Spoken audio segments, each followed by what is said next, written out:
বাসে, ট্রেনে, ট্রামে, রাস্তায় যাকে আপনি রোজ দেখেন, যার শাড়ি, কপালের টিপ, কানের দুল আর পায়ের গোড়ালি আপনি রোজ দেখেন, আর আরো অনেক কিছু দেখতে পাবার স্বপ্ন দেখেন, স্বপ্নে যাকে ইচ্ছে মতন দেখেন, আমি সেই মেয়ে।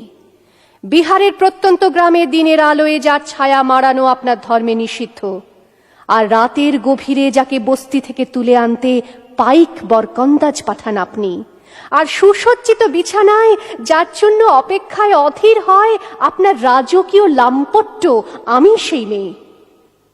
আমি সেই মেয়ে। আসামের চা বাগানের ঝুপড়ি কামিন বস্তি থেকে যাকে আপনি নিয়ে যেতে চান সাহেবী বাংলোয় মধ্যরাতে, ফায়ার প্লেসের ঝলসে ওঠা আলোয় মোদির চোখে দেখতে চান যার অনাবৃত শরীর, আমি সেই মেয়ে। রাজস্থানের শুকনো উঠোন থেকে পিপাসার জল আনতে যাকে আপনি পাঠিয়ে দেন 10 মাইল দূরের সরকারি ইদারায়, আর 20 মাইল হেঁটে ক্লান্ত বিধ্বস্ত যে রমণী ঘরা কাঁখে ঘরে ফিরলেই যাকে বসিয়ে দেন চুলার আগুনের সামনে আপনার রুটি বানাতে, আমি সেই মেয়ে।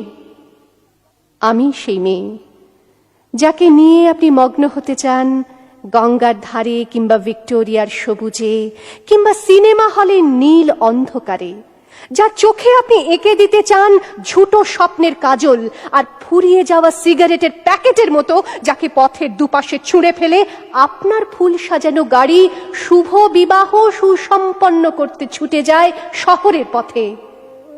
কোণে দেখা আলোর গোধূলিতে একা দাঁড়িয়ে থাকা, আমি সেই মেয়ে। আমি সেই মেয়ে, এমনকি দেবতাও যাকে ক্ষমা করেন না, অহংকার আর শক্তির দম্ভে যার গর্ভে রেখে যান কুমারীর অপমান, আর চোখের জলে কুন্তি হয়ে নদীর জলে ভাসিয়ে দিতে হয় কর্ণকে, আত্মজকে। আমি সেই মেয়ে। সংসারের অসময়ে আমি ভরসা, আমার ছাত্র পড়ানো টাকায় মায়ের ওষুধ কেনা হয়, আমার বাড়তি রোজগারে ভাইয়ের বই কেনা হয়, আমার সমস্ত শরীর প্রবল বৃষ্টিতে ভিজতে থাকে, কালো আকাশ মাথায় নিয়ে আমি ছাতা হয়ে থাকি, ছাতার নিচে সুখে বাঁচে সংসার। আপনি আপনি আপনি আপনারা আপনারা আমার জন্য অনেক করেছেন।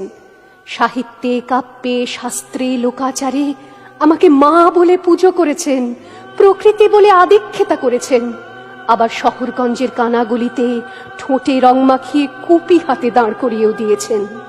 হ্যাঁ, আমি সেই মেয়ে। একদিন হয়তো অন্য কোনো একদিন আমার সমস্ত মিথ্যে পোশাক ছুঁড়ে ফেলে দিয়ে আমি হয়ে উঠব সেই অসামান্যা। খোলা চুল মেঘের মতো ঢাকবে আমার খোলা পিঠ, দু চোখে জ্বলবে ভীষণ আগুন, কপাল ঠিকরে বেরুবে ভয়ঙ্কর তেজরশ্মি, হাতে ঝলসে উঠবে সেই খড়গ, দু পায়ের নুপুরে বেজে উঠবে রণদুন্দুভি, নৃশংস অট্টহাসিতে ভরে উঠবে আকাশ। দেবতারাও আতঙ্কে স্তব্ধ হয়ে বলতে থাকবে, মহামেঘ প্রভাং ঘোরাং মুক্ত কেশিং চতুর্ভুজাং কালিকাং দক্ষিণাং মুন্ডমালা বিভূষিতাং। বিভৎস দাবানলের মতো আমি এগোতে থাকবো, আর আমার এগিয়ে যাবার পথের দুপাশে মুন্ডহীন অসংখ্য দেহ ছটফট করতে থাকবে। সভ্যতার দেহ, প্রগতির দেহ, উন্নতির দেহ, সমাজের দেহ। হয়তো আমি সেই মেয়ে, হয়তোবা।